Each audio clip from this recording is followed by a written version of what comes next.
Everyone, welcome to today's lecture. आज हमारा lecture number 3 है। हम लोग पहले के 2 लेक्चर्स में बेसिक इलेक्ट्रिकल एलिमेंट्स और वीआई कैरेक्टरिस्टिक से इलेक्ट्रिकल एलिमेंट्स कैसे आइडेंटिफाई करते हैं इसके बारे में डिस्कशन किया था। आज हम लोग उसके आगे बढ़ते हैं।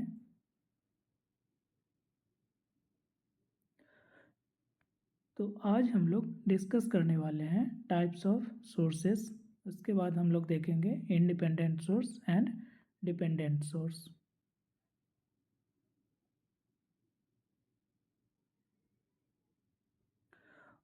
तो आप लोग इस डायग्राम में देख सकते हैं हमारा सोर्सेस का क्लासिफिकेशन है। तो इसमें सबसे पहले हम लोग 2 टाइप के सोर्सेस में क्लासिफाई करते हैं। फर्स्ट हमारा है वोल्टेज सोर्स एंड सेकेंड हमारा है करंट सोर्स। इसके बाद क्या है, हम लोग वोल्टेज सोर्स या करंट सोर्स को फर्दर 2 कैटेगरी में क्लासिफाई कर सकते हैं। पहला है हमारा dependent voltage source and independent voltage source. इसी तरह करंट हमारा है dependent current source and independent current source. तो ये हमारा जो डिपेंडेंट वोल्टेज सोर्स या डिपेंडेंट करंट सोर्स का क्या मतलब हुआ, इसका जो वैल्यू होगा वो इंडिपेंडेंट नहीं है, ये किसी न किसी पैरामीटर पे डिपेंड करेगा। वो पैरामीटर हमारा वोल्टेज हो सकता है या फिर करंट हो सकता है।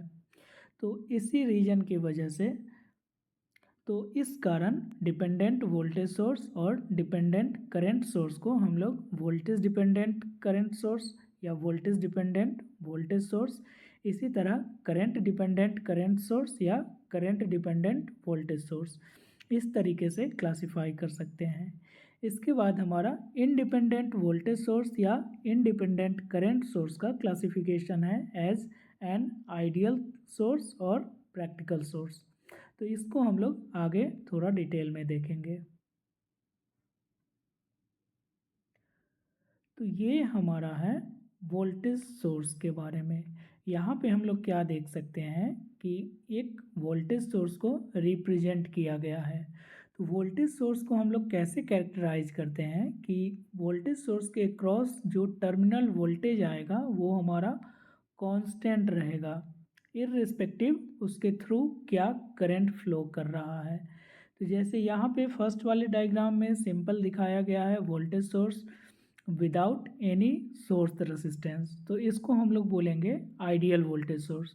तो यहाँ पे क्या होगा कि लोड जो भी कनेक्टेड होगा उसके क्रॉस वोल्टेज VL है, तो VL always equals to VS होगा।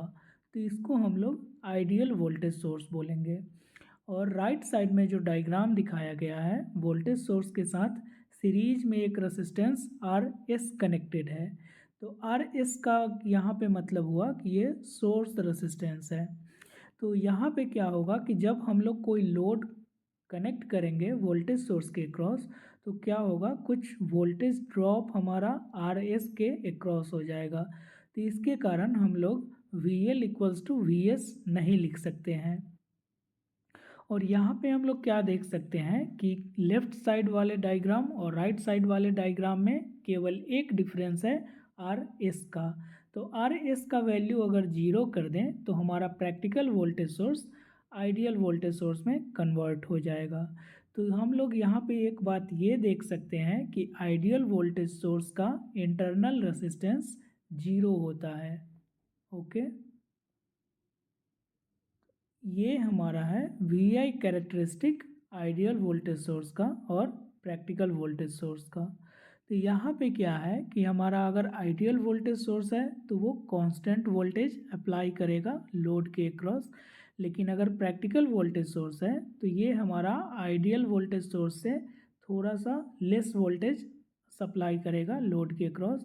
तो इसका रीज़न क्या था, इसका रीज़न ये था कि सोर्स रेसिस्टेंस कनेक्टेड था वोल्टेज सोर्स के साथ, तो इसी कारण वहाँ पे कुछ वोल्टेज ड्रॉप होगा और बाकी बचा वोल्टेज हमारा लोड के अक्रॉस अप्लाई होगा। तो यहाँ पे हम लोग ये भी देख सकते हैं कि आइडियल वोल्टेज सोर्स में कोई भी करंट फ्लो होगा तो उस केस में क्या होगा, हमारा वोल्टेज कांस्टेंट रहेगा, एक्स एक्सिस पे यहाँ पे करंट दिखाया गया है। तो कोई भी करंट अगर है तो हमारा ideal voltage source same voltage apply करेगा लोड के क्रॉस। नेक्स्ट हमारा है इंडिपेंडेंट करंट सोर्स।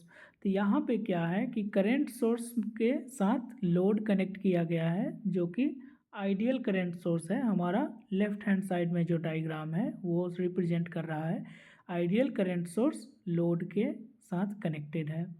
तो यहाँ पे हम लोग क्या देख सकते हैं कि लोड के क्रॉस या फिर करंट सोर्स के क्रॉस कोई भी वोल्टेज हो, उससे हमारा करंट का जो वैल्यू आएगा वो इंडिपेंडेंट है। तो जैसे हम लोग वोल्टेज सोर्स में देखे थे कि वोल्टेज सोर्स के क्रॉस वोल्टेज हमेशा कांस्टेंट रहेगा चाहे कोई भी करंट फ्लो करे। तो इसी तरह करंट सोर्स के क्रॉस वोल्टेज हमारा कुछ भी रहे उससे मतलब नहीं है, करंट हमारा कांस्टेंट रहेगा। जो भी करंट सोर्स का वैल्यू रहेगा वो करंट के लोड को सप्लाई करेगा। इसी तरह हमारा राइट हैंड साइड में क्या है, सोर्स रेसिस्टेंस के साथ करंट सोर्स को दिखाया गया है। तो यहाँ पे हम लोग क्या देख सकते हैं कि जो करंट लोड में फ्लो होगा उसका वैल्यू IS के बराबर नहीं होगा। कुछ करंट रेसिस्टेंस RS में भी फ्लो होगा। तो इसके कारण क्या है, लोड में जो करंट मिलेगा वो हमारा टोटल IS नहीं मिल पाएगा, उससे थोड़ा सा कम करंट मिलेगा। तो राइट हैंड साइड में जो डायग्राम है वो हमारा प्रैक्टिकल करंट सोर्स हुआ, लेफ्ट हैंड साइड में जो डायग्राम है वो हमारा आइडियल करंट सोर्स हुआ। तो इस दोनों डायग्राम में अगर डिफरेंस देखें तो अगेन हमारा RS जो सोर्स रेसिस्टेंस आ रहा है ये एक्स्ट्रा है इसमें। तो अगर RS का वैल्यू इनफाइनाइट हो जाएगा तो हमारा जो ideal current source left side में है और जो राइट साइड में है वो दोनों सेम हो जाएगा। तो यहाँ हम लोग यहाँ पे ये देख सकते हैं कि आइडियल इंडिपेंडेंट करंट सोर्स का इंटरनल रेसिस्टेंस इनफाइनाइट होता है। जैसे सेम हम लोग वोल्टेज सोर्स में देखे थे कि आइडियल वोल्टेज सोर्स का इंटरनल रेसिस्टेंस 0 होता है, इसी तरह हमारा इंडिपेंडेंट करंट सोर्स का इंटरनल रेसिस्टेंस इनफाइनाइट होगा। इसको ध्यान में रखना है। इसके बाद हमारा डिपेंडेंट सोर्स है। तो डिपेंडेंट सोर्स 4 टाइप का होता है, voltage dependent voltage source, current dependent voltage source, voltage dependent current source and current dependent current source. इसके बारे में हम लोगों को यही जानना है कि जहाँ भी देखे थे कि आइडियल वोल्टेज सोर्स या करंट सोर्स को एक सर्कल से रिप्रेजेंट कर रहे थे, तो हमारा जहाँ भी डिपेंडेंट सोर्स रहेगा ये एक डायमंड शेप से रिप्रेजेंट किया जाएगा। और इसका क्या होगा, इसका वैल्यू होगा वो कुछ पैरामीटर पे डिपेंड करेगा। जैसे वोल्टेज डिपेंडेंट वोल्टेज सोर्स है तो इसका मतलब क्या हुआ, जो सोर्स है वो हमारा वोल्टेज सोर्स की तरह बिहेव करेगा, लेकिन उसका जो वैल्यू होगा वो हमारा किसी और पैरामीटर के अक्रॉस वोल्टेज पे डिपेंड करेगा। इसी तरह वोल्टेज डिपेंडेंट करंट सोर्स है तो इसका मतलब क्या हुआ, जो सोर्स है वो हमारा करंट सोर्स की तरह बिहेव करेगा, लेकिन अगेन करंट सोर्स का जो वैल्यू होगा सपोज 5 एम्पियर होगा या 10 एम्पियर होगा, ये डिपेंड करेगा किसी और वोल्टेज पे। तो इसको आगे न्यूमेरिकल हम लोग जब डिस्कस करेंगे उसमें इस पे डिटेल में देखेंगे। ओके, सो आज का डिस्कशन हम लोग यहीं पे एंड करते हैं। Thank you for watching the video.